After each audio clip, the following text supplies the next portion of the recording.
Hi, today I'd like to look at this Bradshaw's Railway Companion, price £1. Bradshaw's is now a well-known railway brand for railway timetables, especially in the Victorian and Edwardian period, often used by people to plan their journeys. This one's an early one. This one is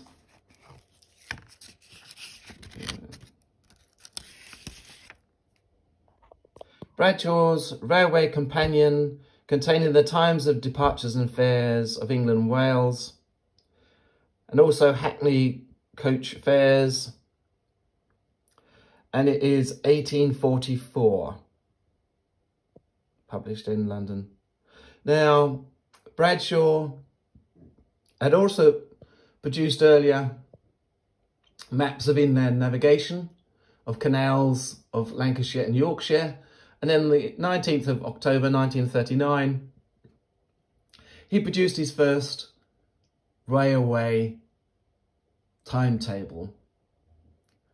It was called the Bradshaw's Railway Timetables and Assistant Railway Travelling, and cost 6p.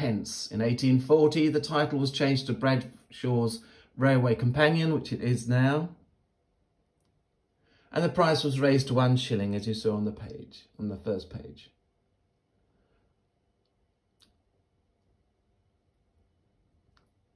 Eight-page edition of 1841 was grown to 32 pages by 1845 and 946 pages by 1898. And it also includes maps. As you can see here, this is a bit tatty, this one, so I won't open that one up because it's quite fragile. And I'll concentrate on Colchester because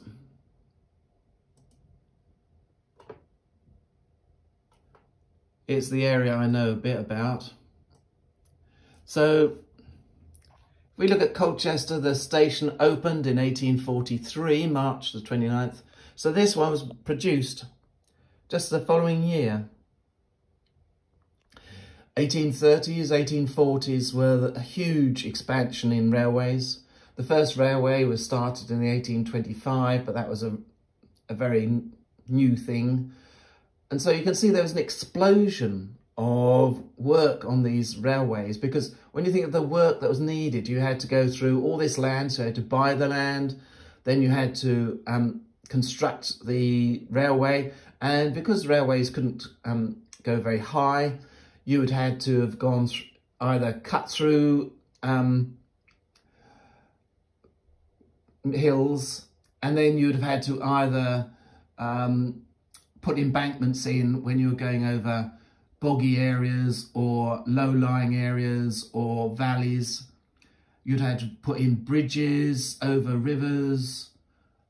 So it was a huge undertaking. And it completely revolutionised people's understanding of travel, because this is what I find very interesting about the early 19th century, the time of the early industrialisation of Britain. Everything was changing. It was a complete revolution.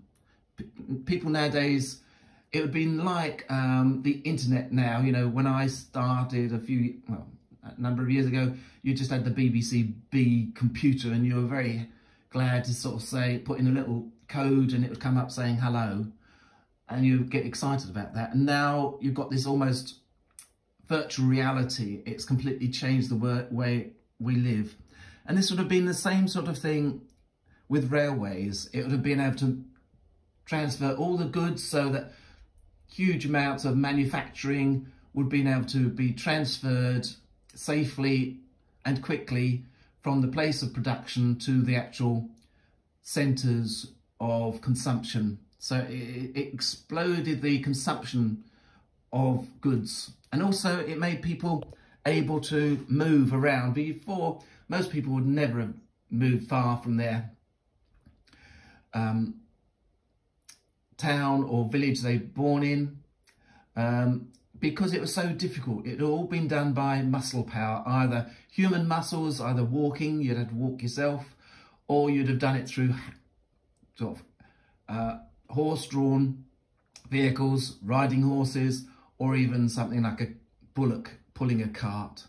So this completely changed the way people manoeuvred around the landscape and saw themselves. Also, it changed the way our idea of time, because each town or village would have had its time set by the sun and moon. So you'd have put your clock would have been set by the rising of the sun at certain periods. While with trains, with the coming of trains, people couldn't do that. They couldn't sort of suddenly find out that when they've gone a few hundred, say 50 or 60 miles, the time was completely different. So that they'd miss their train because they'd have come in at certain times. So even time had to be standardized. You couldn't have different times in different places because you couldn't run a railway because there'd had to be a standard time. So also it changed the way that people had a standard time in Britain. So let's have a look at this Paddington. We've got those for Paddington. There we can just see. They were quite frequent at times. So it was 171 miles, or it's 171.5 miles, run by the Great Western. And then it would give you all the Paddington and all the places.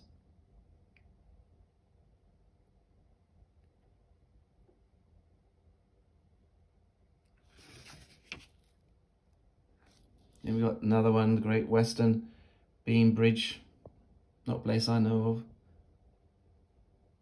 And again, the times. Again, it's about 171 miles up to Paddington. And again, the Great Western. And then you got the three classes. In my other video, if you want to look at the railways, you had three classes, and there's a Punch article about the same period as this, saying about the different respect you were given by the staff, depending what class you were. You know, the first class were given a lot of respect and bowing and thank yous and gracious, while the third class, they were just bundled on to these open carriages. So if you want to look at that, again, look at my other video. And so just being a sort of cattle truck, if you're third class, in all weathers, so even if it's raining, sleet, snowing, you'd have stood there having your feet wet and waiting for 2 or 3 hours while you were taken to your destination. So this one is, again, it's got all the times and the amount.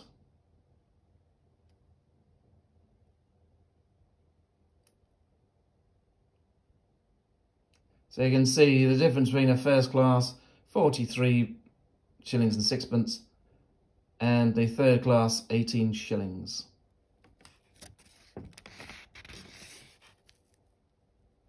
Now this one's an interesting one. It's more that my area, London to Colchester now. Colchester's railway station only opened in the 29th of March 1843, so it's only just recently opened here. And you got the first one from London, 8:30, and it got to Colchester at 10:49. Now it's 50 miles, so that's 2 hours, so it's only about 25 miles an hour. They'd have stopped at the stations probably for a little while. So it might have gone maybe 30 miles an hour, so not very fast. And then you got the last train, was 8:30, and it got into Colchester. Make that a bit more clearer.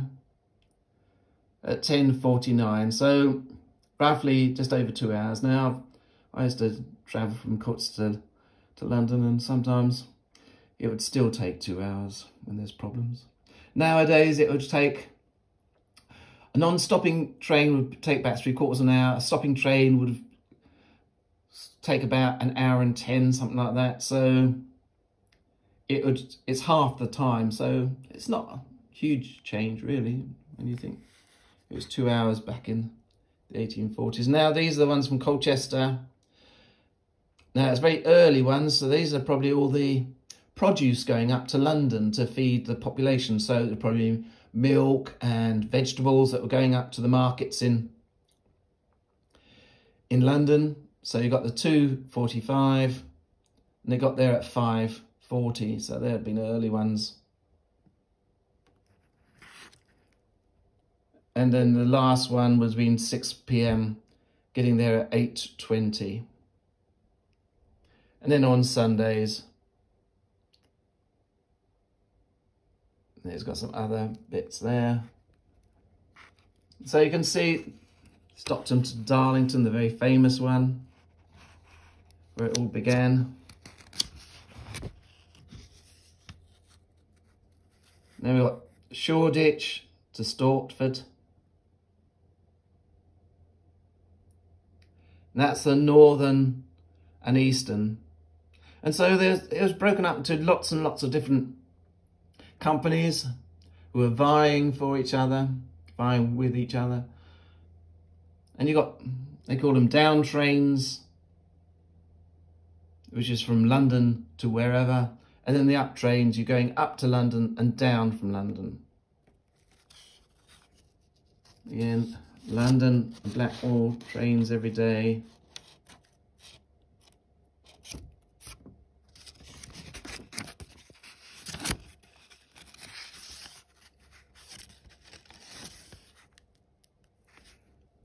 London to Brighton. It's a bit faster, 8:30, going 50 miles. And it got there, was that 9? Oh, it's 2.5 hours, 2.5 hours. So it was a bit slower to go the 50 miles. Then Brighton to London.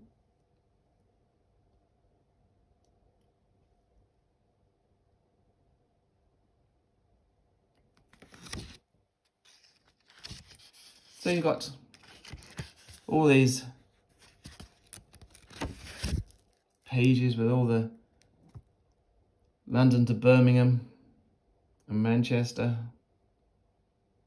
first class, third class. And so they give you lots of information about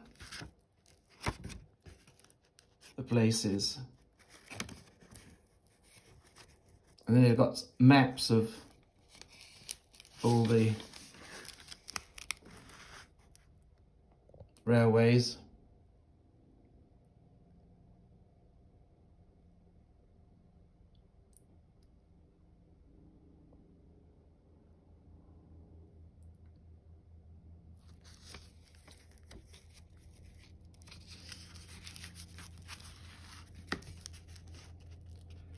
Again, it's got lots of maps.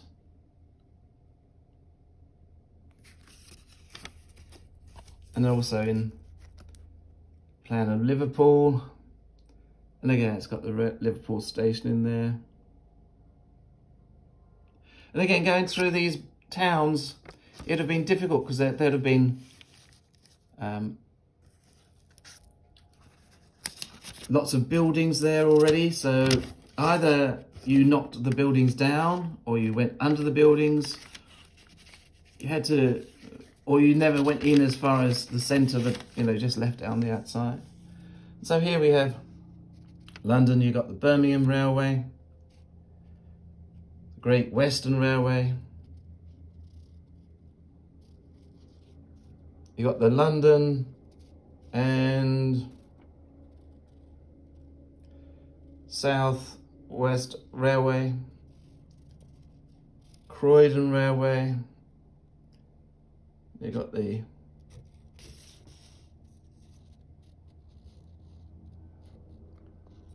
See what that is? Oh, then you've got the Eastern Counties Railway going up here. So I hope this just shows you a little glimmer of what you'd have had, and then you've got the cab fares. 2-horse coach. Of what they would have had in the 1840s. So even though we've got a very limited line, the amount of work, and this is the almanac for 1840s. I think they got moon and things. The amount of work that went into the railways was phenomenal. Now, there's Manchester.